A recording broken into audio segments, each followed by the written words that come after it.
I am Joy and you are watching my YouTube channel Universal Joy. In this video we'll be talking about one of the most important bones of our lower limb, that is known as this one, patella. So we'll be learning about this patella, but before moving into the video, if you are new to this channel, then your first honors is going to be to get yourself subscribed to our channel and hit that bell icon below as well, so that you don't miss any single video going into the future. Now without much further ado, let's just get back into our main aforementioned topic of today's video. So first of all, we'll learn about the features or the parts of the patella bone, then we'll go into the site determination, and then we'll learn about its attachments and also anatomical positions. But before getting really moved into the depth of this video, first of all we'll start with its presenting parts. First of all, it has got two surfaces, three borders, one apex and one base. So the surface which you can appreciate on your bird's eye view, the surface which is relatively rougher, the surface which carries some longitudinal ridges over it, is known as anterior surface. So the anterior surface is basically rough, and wherever you will get to see the rough surface, that area will be non-articular. So this anterior surface is also known as non-articular surface, and this is called rough because of the presence of some longitudinal ridges, okay, which you can appreciate over here. You can see these are the longitudinal ridges, because of which the surface gives a rough kind of structure, and you can also appreciate some foramen in it. So this surface is non-articular and it carries some longitudinal ridges, and these ridges are nothing but for the impressions of the quadriceps femoris muscle. So basically this patella is called sesamoid bone. Why is it called a sesamoid bone? Because it's originated from a tendon of a specific muscle, and the muscle from where it is originated is known as quadriceps femoris muscle. So the muscle fibers ultimately become fused with one another and they give an impression, and those impressions are appreciated in form of longitudinal ridges on its anterior surface. So this anterior surface, which consists of various ridges, these ridges are because of the presence of the impressions of the fibers of the quadriceps femoris muscle. Okay, now this is the non-articular part, and this is rough surface also. Just posterior to this anterior surface, we can appreciate a relatively smoother surface. Okay, this smooth surface is known as posterior surface. So basically posterior surface is not only smooth, it also contains small amount of the non-articular part, small amount of the rough area also. This is the rough area. Okay, so the posterior part is composed of two different divisions. One is a smooth articular part, another one is rough non-articular part.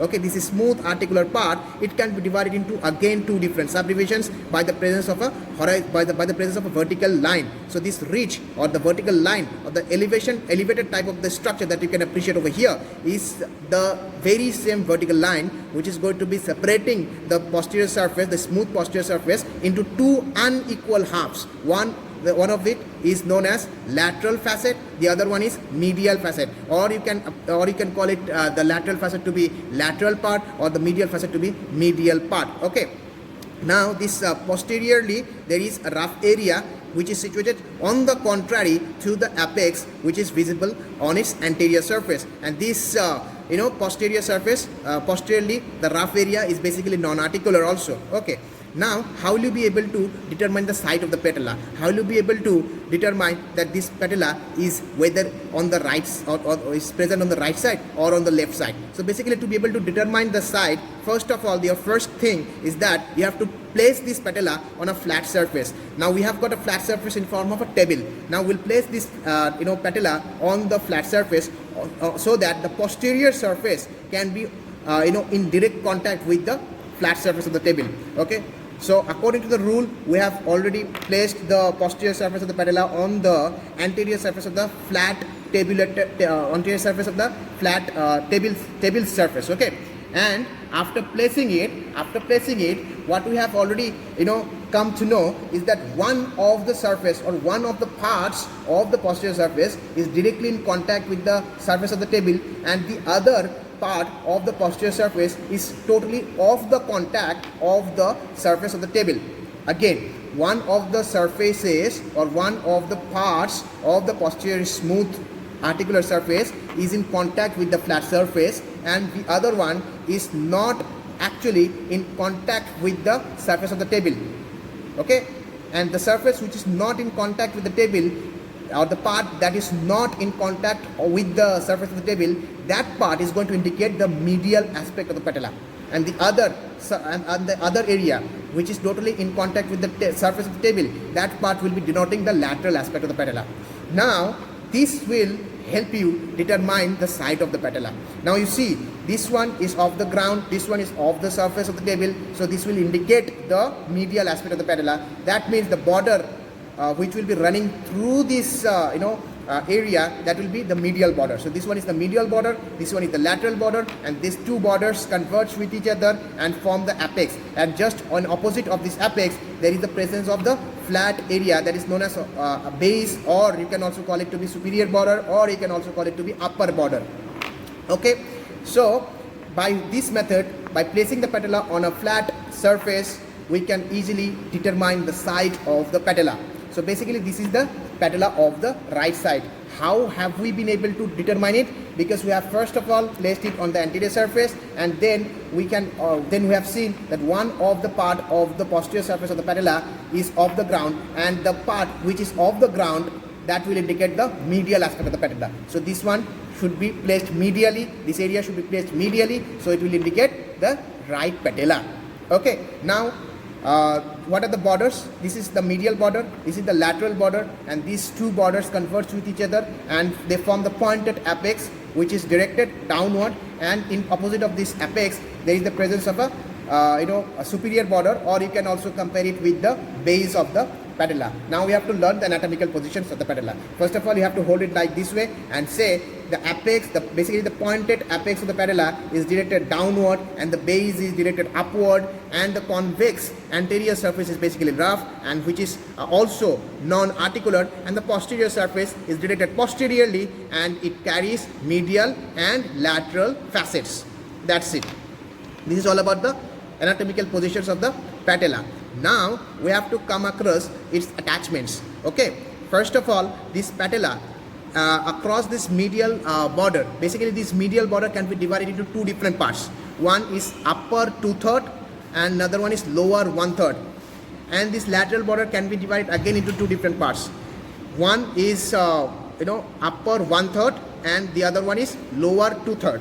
Okay, now in the upper 2/3 of the medial border of this patella, it will be providing origin, or rather I should be saying it will be providing insertion to vastus medialis muscle, and the lower 1/3 of the medial border of the patella will be providing attachment to the medial patellar retinaculum.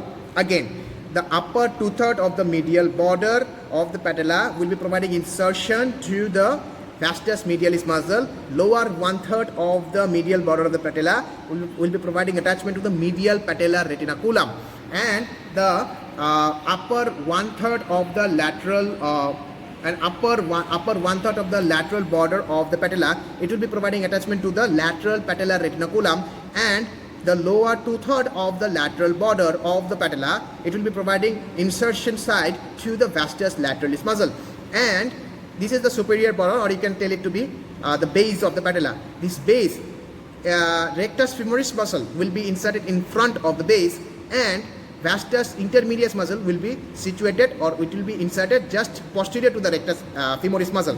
So rectus femoris will be anteriorly present, and vastus intermedius will be posteriorly inserted. Okay, now this apex, it will be providing insertion to the ligamentum patelli, or you can also call it to be the ligament of the patella. Just on the posterior aspect of this apex, you will find a rough area which is also non-articular, and in the lower part of this rough area, it will be providing attachment to the ligamentum patelli, and in the upper half of this non-articular rough area, which is again can be appreciated on its posterior loop, it will be providing attachment to the pad of fat. Okay, this will be providing attachment to the pad of fat. Now this is all about the attachments of the patella. Now coming to the posterior smooth surface, or posterior articular smooth surface of this patella. This articular surface can be divided into various divisions by the presence of various imaginary lines, okay, or by the presence of various vertical or horizontal lines. But before understanding that divisions of this smooth surface, first of all we have to understand the articulations that that actually take place within this posterior smooth surface. So basically this is the medial facet and it articulates with the medial femoral condyle, and this is the lateral facet of the posterior smooth surface of the patella, and it articulates with the lateral femoral condyle. Okay, and then this medial facet, which you can appreciate over here, this medial facet can again further be divided into two different unequal halves by the presence of another vertical line or vertical ridge. So the area which will be generated, or the surface or the area which we can actually generate by the presence of another vertical line, and that area which will be situated medially, that is called medial stripe. Again, this medial facet can be divided into two different parts by the presence of another vertical line. So the area which will be situated just medial to that vertical line will be known as medial stripe, and lateral to the medial stripe there will be another part that will be called as lateral part of the medial facet. So this medial stripe, it will be in contact with the femoral condyles during the time of the ordinary flexion of the knee joint. Okay, and the remaining parts except this medial stripe can again be further be divided into three different parts by the presence of two different horizontal lines. So let us just imagine this is the first horizontal line. This index finger indicates the first horizontal line, and this middle finger indicates the second horizontal line. Now, due to this presence of two different horizontal lines, the posterior surface except the medial stripe area can be divided into again three different parts. This area which will be situated superior to this index finger, or the index finger, is known as the upper area, and the area which will be situated between the index and the middle finger, or the first horizontal line and the second horizontal line, will be known as intermediate area or the middle area, and the remaining area which will be situated lower to upper two different areas will be known as lower area. Now this upper area will be in contact with the femoral condyles during the time of the semi-flexion of the knee joint, and this middle area, it will be in contact with the femoral condyles during the time of the semi-flexion of the knee joint. Again, the upper area will be in contact with the femoral condyles during the time of the flexion of the ordinary flexion of the knee joint. The middle area will be in contact with the femoral condyles during the time of the semi-flexion of the knee joint, and the lower area, it will be in contact with the femoral condyles during the time of the extension of the knee joint.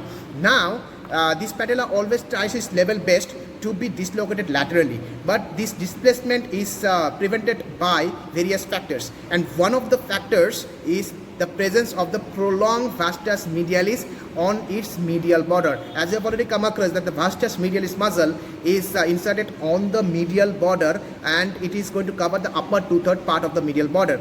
That is why it's going to prevent this vastus medialis muscle, due to its prolonged attachment, due to its prolonged insertion on the medial border. It's going to prevent the lateral displacement of the patella.